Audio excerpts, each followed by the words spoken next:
بسم اللہ الرحمن الرحیم۔ السلام علیکم ورحمۃ اللہ وبرکاتہ۔ میں محمد رضا نقشبندی آپ سماعت فرما رہے ہیں داستان نگر۔ داستان نگر میں منصب شہادت کے زیر تحت عنوان چل رہا ہے انبیاء علیہم السلام کی حیات جاویدانی۔ آئیے اس سلسلے کو آگے بڑھاتے ہیں۔ شہنشاہ عالم حضرت سلیمان علیہ السلام مسجد اقصیٰ جنوں سے تعمیر کروا رہے تھے۔ رب العالمین کی طرف سے پیغام پہنچا کہ تمہاری حیات دنیاوی پوری ہو چکی ہے، اب کیا ارادہ ہے؟ اسی دنیا میں رہنے کا یا عالم بالا کا؟ آپ نے عالم بالا کی بہاروں کو پسند فرماتے ہوئے دعا کی، الہ العالمین میری موت اس وقت تک جنوں سے پوشیدہ رکھی جائے جب تک کہ مسجد اقصیٰ کی عمارت مکمل نہیں ہو جاتی۔ آپ نے عمارت کا نقشہ بنا کر جنوں کے سپرد کیا اور خود ایک شیشہ کے مکان میں عبادت الہی میں مشغول ہو گئے۔ ملک الموت نے اسی حالت میں آپ کی روح قبض کر لی اور آپ اپنے عصا پر تکیہ لگائے کھڑے رہے۔ جن بدستور پورے انہماک اور محنت سے مسجد کی تعمیر میں مصروف رہے۔ اس عرصہ میں آپ کے جسم اقدس پر کوئی ایسا اثر نمودار نہ ہوا جس سے کسی کو آپ کی وفات کا احساس ہو سکتا۔ حتیٰ کہ جنات جن کو غیب دانی کا دعویٰ تھا وہ بھی آپ کو زندہ ہی سمجھتے رہے اور آپ نے اپنے کام میں وہ مشغول رہے، یہاں تک کہ مسجد کی تعمیر مکمل ہو گئی۔ اللہ تعالیٰ کے حکم سے دیمک نے آپ کا وہ عصا جس کے سہارے آپ کھڑے تھے کھا لیا، جس سے آپ کا جسم مبارک زمین پر آ گیا۔ اس وقت آپ کی وفات کا حال سب کو معلوم ہوا۔ قرآن عظیم نے اس عجوبہ روزگار داستان کو یوں بیان فرمایا ہے۔ سورہ سبا میں اللہ فرماتا ہے، پھر جب ہم نے اس پر موت کا حکم بھیجا، جنوں کو اس کی موت نہ بتلائی مگر زمین کی دیمک اس کا عصا کھاتی تھی۔ پھر جب سلیمان زمین پر آیا تو جنوں پر حقیقت کھل گئی۔ اگر غیب جانتے ہوتے تو اس غاری کے عذاب میں گرفتار نہ ہوتے۔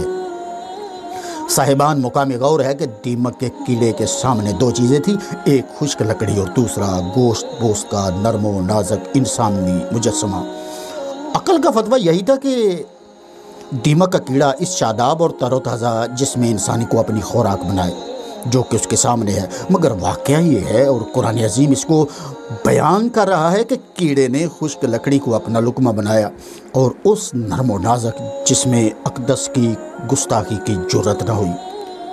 قرآن عظیم نے اس واقعہ کو انسانی کائنات کے لیے اس لیے پیش کیا کہ حضرت انسان اس سے عبرت اور بصیرت حاصل کرے اور بالیقین جان لے کہ قدرت و عظمت والے خداوند عالم کے نبیوں اور رسولوں کے پاکیزہ اجسام ہمیشہ ہمیشہ سلامت رہتے ہیں اور دنیا کی کسی چیز کو ان پاک جسموں سے بے ادبی کرنے کی طاقت نہیں۔ تاجدار عطا حضرت علی المرتضیٰ سے روایت ہے کہ حضور سرور عالم صلی اللہ علیہ وسلم نے ایک مرتبہ ارشاد فرمایا کہ جب موسیٰ کلیم اللہ علیہ السلام کو مصر سے ہجرت کا حکم ہوا اور آپ بنی اسرائیل کا جم غفیر لے کر بحیرہ کلزم کے کنارے پہنچے تو خدا پروردگار نے سواری کے جانوروں کے منہ پھیر دیے۔ جانور دریا سے الٹے قدم واپس لوٹ آئے۔ کلیم اللہ علیہ السلام بارگاہ عظمت میں عرض کرنے لگے، الہی یہ کیا معاملہ ہے؟ تیرے ارشاد گرامی کے مطابق ہم ارض مقدسہ کی طرف ہجرت کر رہے ہیں، لیکن ہمارے متی جانوروں نے یکایک بغاوت کیوں کر دی؟ ارشاد ہوا، کلیم اللہ تم اس وقت کریم ابن کریم یوسف صفی اللہ کے مزار کے قریب ہو اور ہمارے یوسف صفی اللہ نے بنی اسرائیل کو وصیت کی تھی اور ان سے پختہ عہد لیا تھا کہ جب تم مصر سے ارض مقدسہ کی طرف ہجرت کرو تو میری نعش ساتھ لیتے جانا اور مجھے میرے بزرگوں کے جوار رحمت میں دفن کر دینا۔ اے کلیم اللہ جب تک تم اپنے ہمراہ یوسف نبی اللہ کو لے کر نہ جاؤ گے نہ دریا تمہیں رستہ دے گا اور نہ تمہارے جانور تمہاری اطاعت کریں گے۔ موسیٰ کلیم اللہ علیہ السلام نے بعد تلاش بسیار دریائے نیل کے وسط میں سے سنگ مرمر کا ایک تابوت نکالا جس میں مبارک بالکل صحیح سالم تھا، اور فردوسی خوشبوؤں نے حاضرین کے دل و دماغ کو معطر کر رکھا تھا۔ صاحبان موسیٰ کلیم اللہ اور حضرت یوسف علیہ السلام کے درمیان 400 سال کا طویل زمانہ حائل ہے۔ ان 400 سال کے زمانہ میں سیدنا یوسف علیہ السلام قبر میں رونق افروز رہے، لیکن آپ کا وہ پیکر نور بالکل محفوظ رہا۔ مٹی اور دیگر حشرات الارض نے اس میں قطعاً کوئی اثر نہ کیا، بلکہ وہ صندوق میں جوں کا توں رہا جس میں وہ پیکر قدسی محو اس طرح تھا۔ صاحبان خلفائے راشدین کا عدل گستر عہد زریں ہے۔ مسند خلافت پر امیر المومنین سیدنا فاروق اعظم رضی اللہ تعالیٰ عنہ جلوہ گر ہیں۔ توحید و رسالت کے نشہ سے سرشار اسلامی فوجیں بحر و بر سے خراج عقیدت وصول کر رہے ہیں۔ مسلمانوں کا ایک لشکر حضرت ابو موسیٰ اشعری کی قیادت میں شہر سوس فتح کرتا ہے۔ اسلامی لشکر فاتحانہ انداز میں شہر کے اندر داخل ہوتا ہے۔ بے بہا اور گراں بہا مال غنیمت کے علاوہ انہیں کائنات سے عزیز ترین یہ گوہر نایاب بھی دستیاب ہوتا ہے کہ ایک بیش قیمت ٹب میں حضرت دانیال علیہ السلام آرام فرما ہے، اور ان کے قریب دولت کا ایک انبار لگا ہوا ہے۔ ایک پتھر کی تختی پر یہ الفاظ لکھے ہیں کہ اس مال سے کسی حاجت مند کو جس قدر ضرورت ہو وہ لے سکتا ہے، مگر ضرورت پوری ہونے پر یہ قرض واپس کرنا ہوگا، اور جو شخص یہ قرض لی ہوئی رقم واپس نہ کرتا کوڑی ہو جاتا۔ مسلمان سپہ سالار نے اس نادر روزگار واقعہ سے دربار خلافت کو آگاہ کیا اور ہدایات طلب کی کہ اس پیکر قدسی اور اس مال کا کیا انتظام و انصرام کیا جائے۔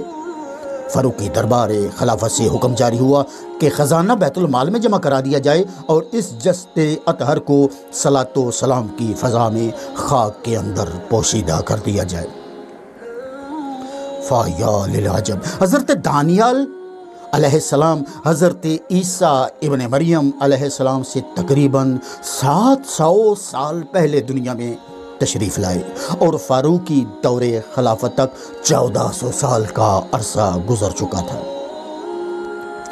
مگر بھائی ہما حق سبحان ہو کہ ایک نبی کا جسم اقدس اسی فضا میں رہتا ہے، اور 1400 سال کے لیل و نہار اس میں ادنا سا تغیر بھی پیدا نہیں کر سکے، بلکہ یہ پیکر اعجاز جس کپڑے میں لپٹا ہوا تھا وہ بھی صحیح و سالم تھا، اور اس میں کوئی تبدیلی پیدا نہ ہوئی۔ قرآن و حدیث اور تاریخ کے اس غیر فانی شہادت سے صبح کے تارے کی طرح یہ حقیقت نکھر گئی کہ انبیاء علیہم السلام کے پاکیزہ اجسام روح کی طرح غیر فانی اور ابدی ہیں، جن کے لیے فنا اور عدم نہیں، اور زمانہ کے گو نہ گو انقلاب ان کے اجسام مطہرہ پر اثر انداز نہیں ہو سکے۔ کسی کہنے والے نے کیا ہی اچھا کہا ہے کہ شہید اس دار فانی میں ہمیشہ زندہ رہتے ہیں، زمین پر چاند تاروں کی طرح تابندہ رہتے ہیں۔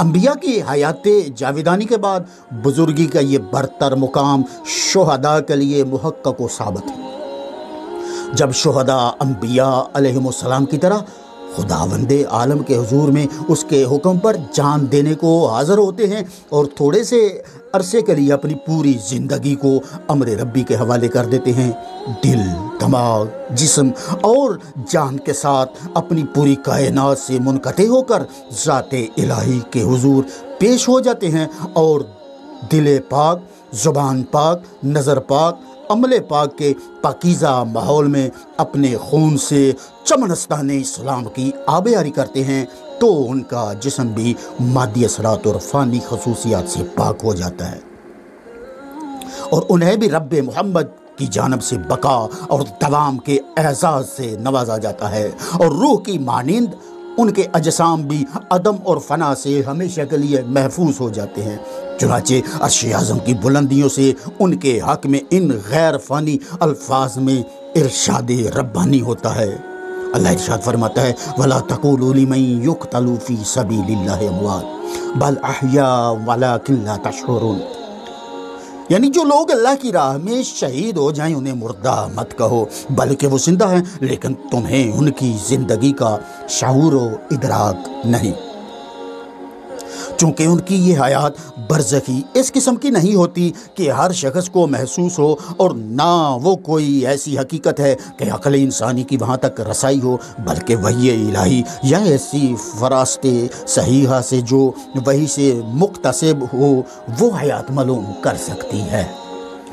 انہی لوگوں کے حق میں ایک دوسرے مقام پر رب العزت ایک نئے عنوان سے یوں ارشاد فرماتے ہیں وَلَا تَحْسَبَنَّ الَّذِينَ قُتِلُوا فِي سَبِيلِ اللَّهِ أَمْوَاتًا بَلْ أَحْيَاءٌ عِندَ رَبِّهِمْ يُرْزَقُونَ، اے مخاطب، اللہ کی راہ میں مارے گئے انسانوں کو مردہ مت گمان کر، بلکہ وہ زندہ ہے اور انہیں اپنے رب کے ہاں رزق دیا جاتا ہے۔ شہداء کی اس حیات سے محض روح کا بقا و دوام ہی مراد نہیں، روح انسانی کے متعلق ہم پہلے بھی بیان کر چکے ہیں کہ وہ امر ربی اور حقیقت نورانی ہے، اس کے لیے فنا اور موت ہے ہی نہیں۔